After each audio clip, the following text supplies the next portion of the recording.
we get up to varieties. I think he's a little shocked to see Bonnie sitting there. But he announces that, Bob, I don't think you knew that I'm clairvoyant. And I said, well, no, what do you mean? Well, I know why you called me in here. I said, oh, you do?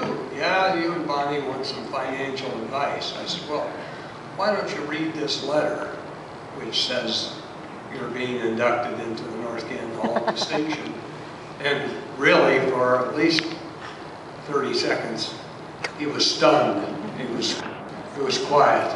And I said, you still think you're clairvoyant? And I'll let him answer that for you in a little bit. But I was the one who nominated him, and I guess getting me up here was his way of getting even.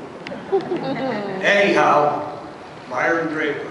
It is my pleasure that I introduce the next inductee, Myron Draper. Myron I first met in the field of 1957, the first year of consolidation of the Greentown schools and the North Canton schools. A new school, a new name, North Canton Hoover High School. Noka High was no more. Myron might have been a Greentown Greyhound as a freshman and sophomore, but he and twin brother Byron quickly embraced being Hoover High Vikings. It's easy to see why. The merger brought with it a new vitality and anticipation of things to come, especially in the athletic realm.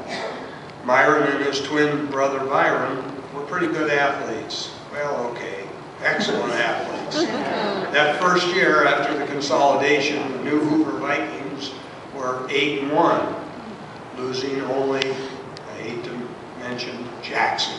That was North Canton's first winning season in 6 years. I can attest to that. I was on those teams. The basketball season was equally good. That first team won 12 of the first 15 games, beating a team over from the west here named Orville, who had a spectacular player by the name of Bobby Knight. We beat him 70-59. Pretty impressive. The following athletic season was more of the same. The football team went 6-2-1, losing only to 2 undefeated teams. The basketball team had a great year, losing only to a strong Central Catholic team 64-62 in the sectional semifinal. The Canton Repository called it the best game of the tournament. After graduation, Myron went on to Wittenberg to continue his studies and play football. Don Hertler Sr., who might have been mentioned here tonight, a member of this group, who also graduated from Wittenberg, encouraged Myron to consider going there. The 3 years that Myron went to Wittenberg, he lettered in football, and the team was 27-3. His senior year, they were voted the #1 team in Division III in the nation in a poll by the Washington Touchdown Club. Their record was 10-0. I guess I have to insert, since that time, there's another little school over here to the east named Mount Union that has done that. Gee, I guess I did go there, didn't I? Sorry, Myron, I had to put that in. He had something in here, they beat Mount Union when he was playing. Not anymore. The year, their record was 10-0 that year. They played Akron, Marshall, Delaware, Lenoir-Rhyne, Gettysburg, and Hofstra, all quality programs at that time. After graduating from Wittenberg, Myron chose to go to work for CIT Financial, a factoring and personal loan company. The experience there, he says, was invaluable to him. The income was lacking. By that time, he had 2 young children and was looking for more opportunity. He accepted a sales position with IBM, the IBM Office Products Division. Myron spent 2.5 years there and was a member of their 100% sales recognition club. In that period of time, IBM stock more than doubled.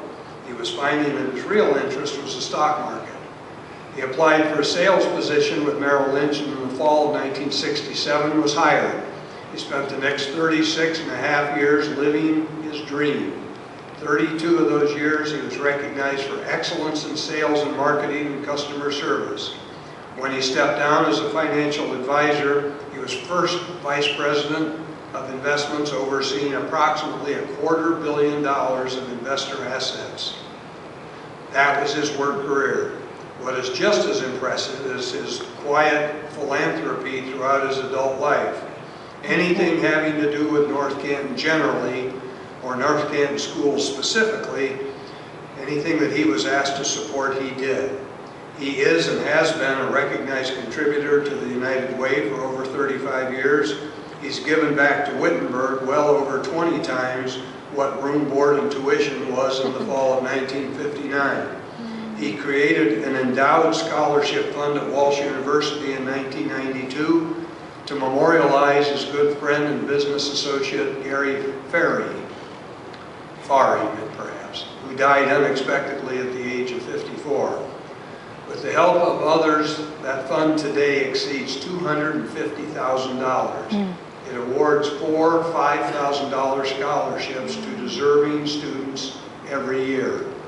Earlier this year, Myron funded a charitable trust through the Stark County Foundation to keep the memory of his grandson, Alex Campbell, front and center. Alex passed away in an accident approximately a year ago at the age of 15. Saying more would be less. Here's Myron.